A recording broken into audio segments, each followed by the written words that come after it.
नमस्कार. सप्तम स्थानी राहू जर अशुभ असेल तर चांगली वैवाहिक सुख देतो, पण जर अशुभ असेल तर त्या उलट सर्व दुःख असतात.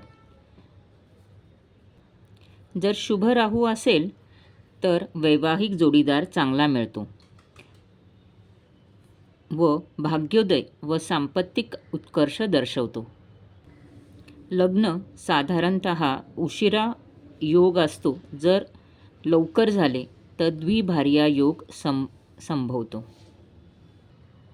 हा राहू उशिरा लग्न होणे किंवा जातीविरुद्ध लग्न होणे, पुनर्विवाह, वयाने खूप लहान किंवा मोठा जोडीदार मिळणे, परधर्मीय व्यक्तीशी विवाह होणे किंवा अविवाहितपणे आयुष्यभर राहणे, हा या राहूचा स्वभाव आहे.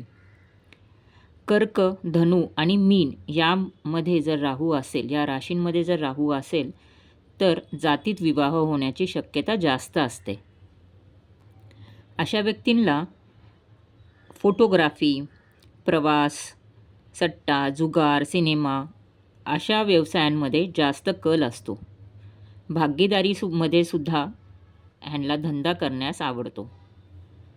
अशुभ राहू नवरा बायकोंमध्ये विवाद होणे किंवा दूर राहणे, सांसारिक सुख न मिळणे, अविवाहित राहणे असे योग दर्शवतो. अशा राहूसाठी सर्वप्रथम उपाय म्हणजे विष्णू व लक्ष्मी उपासना करणे.